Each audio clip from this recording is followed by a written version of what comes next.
Hey, quick little reminder, it's Thursday, so I'm not actually going to be able to watch any hockey today. I have Richmond Sockeyes play-by-play. Hey, if the Canucks and the Habs games are done, check me out. I'll probably be on the air, mixlr.com/Richmond Sockeyes, but I'm not going to be able to watch the games today, so I'm not going to be able to make videos about them. If they're really crazy games, I might talk about them tomorrow. That's just how it is. I really don't want to make any more videos after coming home and using up my voice for 3 hours on the play-by-play. So I hope you can understand that. But I'm recording this the night before because I wanted to talk about JT Miller and the Vancouver Canucks, because there was a little bit of a tweet from Pierre LeBrun talking about the JT Miller trade, and yes, that is exactly what we're going to be touching on here, the JT Miller trade. I've made 2 videos about that trade already. The first video I made, it was just a trade review, and for the most part, I was pretty positive. I liked the trade because I liked JT Miller, and I liked the addition of JT Miller onto the Vancouver Canucks. However, my positivity wasn't really met with the best amount of reception from the people watching the video, because tons of people were pissed off about the trade in general, and that was my second video that I made about the trade, talking about the hate. If you don't remember, the trade was Marek Mazanec, a third and a conditional first-round pick over to the Tampa Bay Lightning in exchange for JT Miller. Now, overall, it's a trade that helps the Vancouver Canucks in the now, and it's a trade that helps out the Lightning for the future, but a lot of people were pissed off about this trade because we gave up that first-round pick. Furthermore, there's a condition on that pick that says that if the Vancouver Canucks make the playoffs this year, that first is this year in 2020.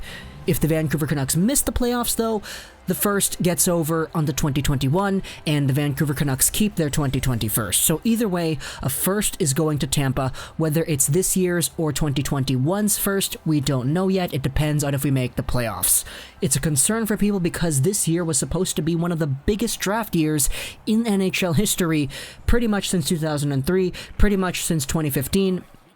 I personally think this year's draft is going to be better than 2015, despite the fact that 2015 had Eichel, Aho, Rantanen, Besser, McDavid, and all those other great guys too. So we have ourselves a really weird situation here, and Pierre LeBrun talks about the trade here on Twitter. He brings up the little talk. I had talked to a Lightning executive at the draft who said we aren't thrilled to lose JT Miller. He was puzzled about the social media reaction to the trade. So right away, I just headed out here and laid it all out. The trade reaction was negative. People were talking about it. Hey, JT Miller's a good guy, but the fact of the matter is the Vancouver Canucks gave up a little bit too much to get him, and that perspective is very, very fair. The Vancouver Canucks were in a position where they had cap space. The Tampa Bay Lightning were in a cap crunch. They needed to sign their guys, and they took JT Miller out of their lineup in order to get that space. And they got a first in return, which a lot of people would say is quite a lot. However, the combating perspective on this is the fact that Miller has been really, really good. The guy is currently one of the top scorers on the Vancouver Canucks with a whole bunch of points, a whole bunch of goals, and he's so dynamic offensively. The fact of the matter is here, if the Vancouver Canucks drafted a player in the first round with a pick that was in the 20s, let's say the Vancouver Canucks make the playoffs, their pick is 20th overall, and instead of them drafting a player with that pick, Tampa Bay gets that pick, and they draft a guy at 20th overall. If the Vancouver Canucks drafted a player at 20 that turns out to be like JT Miller is now a few years down the line, then that's a good pick. The fact of the matter is here, the Vancouver Canucks have a player who translates roughly to what a first-round pick could exemplify. And what I mean by that is the first-round pick, if our first-round pick turns into a guy like JT Miller, I say that's a pretty good pick. And what we have right now is a situation where we're not waiting for that first-round pick to become a JT Miller. We already have JT Miller, who's pretty darn good already. Tampa Bay was disappointed to lose out on this guy, even though he was playing in their bottom six, and even though he had a struggling year.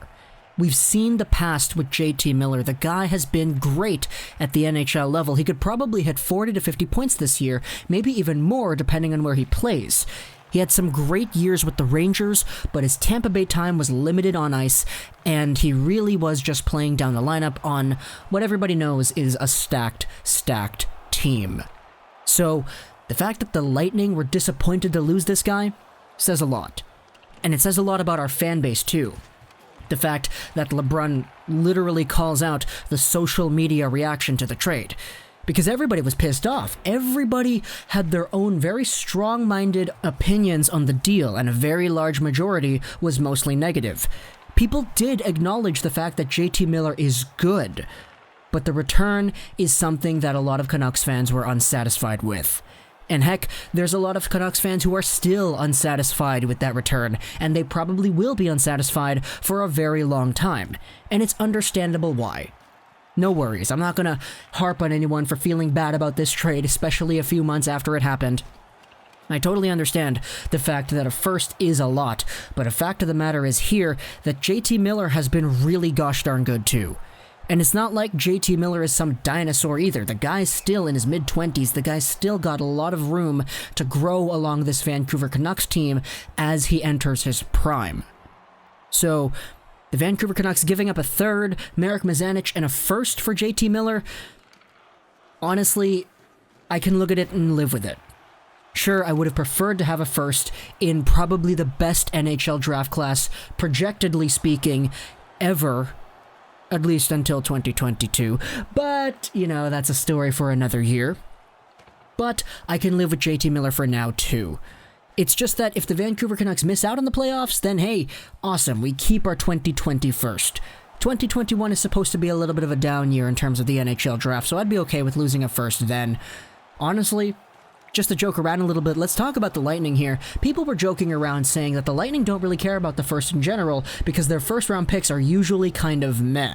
It's the third round and beyond where they really start to grab their stars, and that's why they really grabbed that third-round pick in the trade.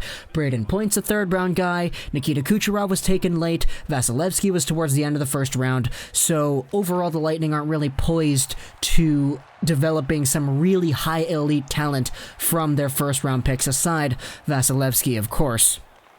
Their really good guys come later in the draft, so that's a little bit of a joking perspective on it too. But if you really wanted to go down to the core of it, the Vancouver Canucks got themselves a good winger, and they had to give up a hefty price for that too. Sure, could Jim Benning have handcuffed the Lightning because they were in a cap crunch and because they needed to get rid of this player, and could he have made the Lightning play on his terms? Probably. He could have done that.